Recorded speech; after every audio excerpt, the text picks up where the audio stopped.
My name is Sam Vakni. I'm the author of Malignant Self-Love, Narcissism Revisited. The narcissistic or psychopathic leader is the culmination and reification of his period, culture, and civilization. He is likely to rise to prominence in sick, narcissistic, and psychopathic societies.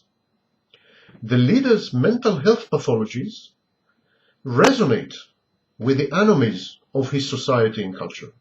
And I call it the psychopathological resonance between leadership and people. The leader and the led form a kind of self-enhancing and self-reinforcing feedback loop, a dyad of mirrored admiration, of reflected love. By elevating and idealizing their Führer, their leader, the mob actually elevates and idealizes itself. In his ascendance, his followers find hope. In his manifest illness, they find curative solace and a legitimation of their own collective insanity. The malignant narcissist invents and then projects a false, fictitious self for the world to fear or to admire. He maintains a tenuous grasp on reality to start with. And this lack of reality test is further exacerbated by the trappings of power in the case of the narcissistic leader. The narcissist's grandiose self-delusions and fantasies of omnipotence and omniscience are supported when the narcissist attains real-life authority. And the narcissist's predilection to surround himself with obsequious sycophants, with yes-men, only makes matters worse. The narcissist's personality is so precariously balanced that he cannot tolerate even a hint of criticism or disagreement. Most narcissists are also paranoid, and they suffer from ideas of reference. In other words, they believe that they are being mocked or discussed even when they are not. Thus, narcissists often regard themselves as victims of persecution, a martyr for the cause. The narcissistic leader fosters and encourages a personality cult with all the hallmarks of an institutional religion. So there is a priesthood, rites, rituals, temples, worship, catechism, and a personal mythology of the leader. The leader is this religion's saint. He monastically denies himself earthly pleasures, or at least so he claims, in order to be able to dedicate himself fully to his calling and to his people. Many narcissistic and psychopathic leaders become hostages to their self-imposed rigid ideologies. They fancy themselves Platonic philosopher kings. Since they lack empathy, they regard their subjects as a manufacturer would regard raw material. As far as they're concerned, their followers and even the nation, these are collateral damage in a vast historical process. You can hear narcissistic or psychopathic leaders often say, when one makes an omelette, one has to break eggs. Or when one chips at wood, splinters fly, and so on. Narcissistic leadership is not about life or substance. It's about theater. To enjoy the spectacle and be subsumed by it, the cultish leader demands the suspension of judgment and the attainment of depersonalization and derealization. Catharsis in this political process is tantamount in this narcissistic dramaturgy to self-annulment.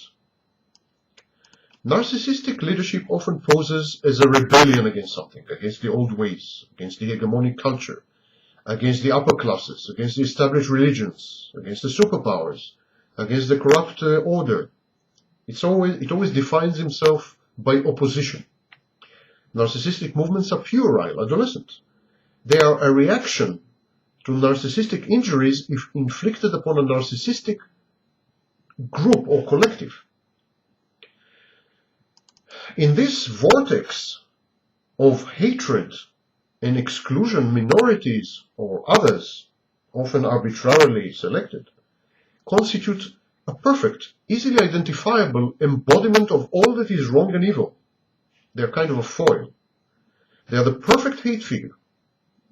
Narcissists, narcissistic leaders, thrive on hatred and pathological envy, and channel it and direct it.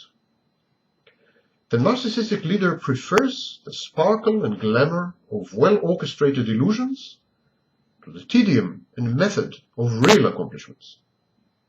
The narcissistic leader's reign is all smoke and mirrors, devoid of substance, consisting of mere appearances and mass delusions.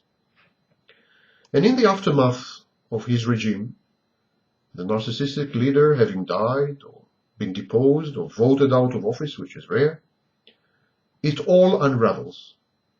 The tireless and constant prestidigitation ceases, and the entire edifice built by the narcissist crumbles. What looked like an economic miracle turns out to have been a fraud-laced bubble. Loosely held empires disintegrate. Laboriously assembled business conglomerates go to pieces. Earth-shattering and revolutionary scientific discoveries and theories are discredited. Social experiments end in mayhem. As their end draws near, narcissistic psychopathic leaders act out, lash out, erupt. They attack with equal ferocity and virulence compatriots, erstwhile allies, neighbors, and foreigners. All populist, charismatic leaders believe that they have a special connection with the people, a relationship that is direct, almost mystical, and transcends the normal channels of communication, such as the legislature or the media. Thus, a narcissist who regards himself as the benefactor of the poor, a member of the common folk, the representative of the disenfranchised, the champion of the dispossessed against a corrupt elite, is highly unlikely to use violence at first. But the pacific mask of the narcissistic leader crumbles when the narcissist has become convinced that the very people he purported to speak for, his constituency, his grassroots funds, the prime sources of his narcissistic supply, have turned against him. At first, in a desperate effort to maintain the fiction underlying his chaotic personality, the narcissistic leader strives to explain away the sudden reversal of popular sentiment. Such leaders say, the people are being duped by the media, by big industry, by the military, by the elite, by foreign powers. Or they say, the folk, the mob, don't really know what they're doing. Or they will have a rude awakening. They will revert to form and see how indispensable I am. So they deny the shift in popular sentiment against them. But when these flimsy attempts to patch a tattered personal mythology fail, the narcissist is injured. Narcissistic injury inevitably leads to narcissistic rage and to a terrifying display of unbridled aggression. The pent-up frustration and hurt translate into devaluation. That which was previously idealized is now discarded with contempt and even hatred. A narcissistic leader is likely to justify the butchering of his own people by claiming that they intended to assassinate him, undo the revolution, devastate the economy, harm the nation or the country, etc. The small people, the rank and file, the loyal soldiers of the narcissistic leader, his flock, his nation, his employees, they pay the price. The disillusionment and disenchantment are agonizing. The process of reconstruction, of rising from the ashes, of overcoming the trauma of having been deceived, exploited, and manipulated, that's a drawn-out process. It is difficult to trust again, to have faith, to love, to be led, to collaborate. Feelings of shame and guilt engulf the erstwhile followers of the narcissist. And this is his sole legacy, a massive, collective, post-traumatic stress disorder.